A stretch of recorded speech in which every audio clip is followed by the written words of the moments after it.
Nisfu Sya'ban merupakan satu di antara banyak malam dengan penuh keistimewaan dan keberkahan. Karena termasuk malam yang istimewa, siapa yang berdoa dan memohon ampun di malam ini akan diampuni segala dosanya. Begitu juga bagi siapa saja yang memperbanyak ibadah di malam ini, juga akan dilipat gandakan pahalanya. Ada kisah menarik serta penuh hikmah, yaitu kisah malam Nisfu Sya'ban di zaman Nabi Isa alaihi salam.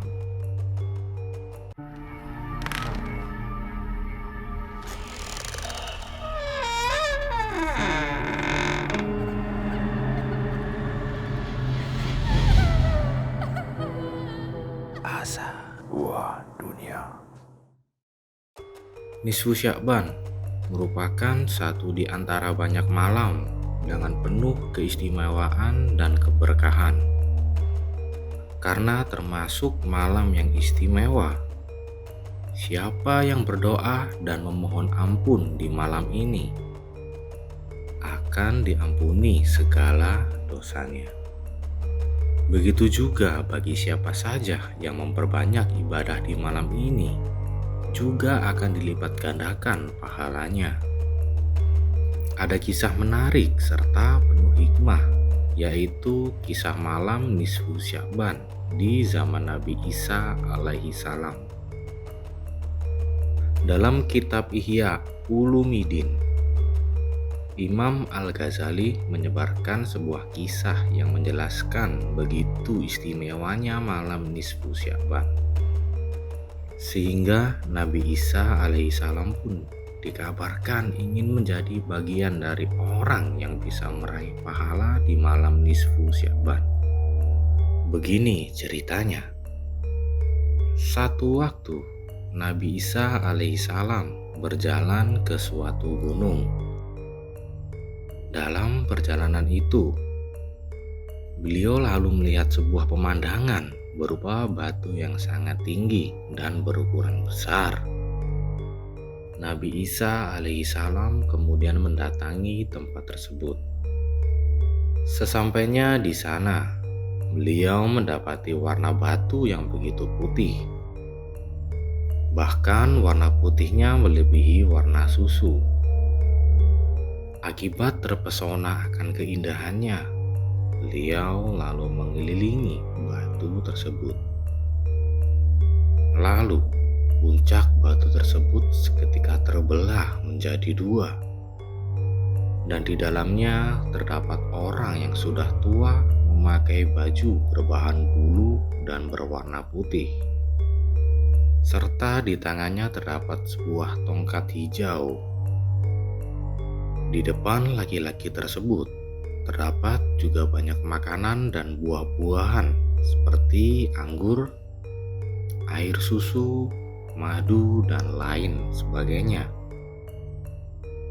Terang saja Nabi Isa alaihi salam yang melihat pemandangan tersebut menjadi sangat takjub.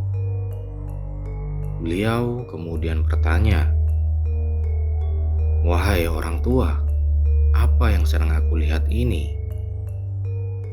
"Ini adalah rizki bagiku setiap hari," jawab orang tua itu.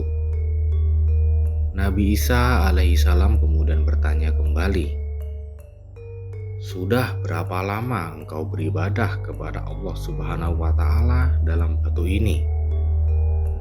"Aku telah beribadah kepada Allah Subhanahu wa Ta'ala selama 400 tahun," terang orang tua tersebut. "Selama aku berada di batu ini," sambung orang tua itu, "jika aku lapar dan ingin makan ini itu, maka makanan tersebut selalu ada untukku.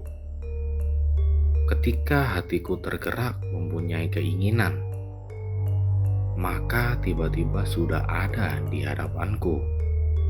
Tetapi itu sekedar ketika aku lapar saja dan berhenti makan sebelum kenyang, supaya laparku hilang."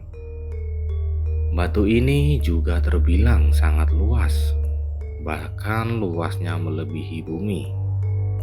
Dilihat dari luar memang tampak sebuah batu, namun di dalamnya lebih luas dari bumi. Sungguh ini adalah nikmat yang luar biasa, sekaligus anugerah luar biasa dari Allah kepada hambanya. Tambah orang tua tersebut penuh getaran. Nabi Isa alaihi salam kemudian bertanya kepada Allah Subhanahu wa taala, "Wahai Tuhanku, apakah ada makhluk yang lebih mulia dari orang ini?"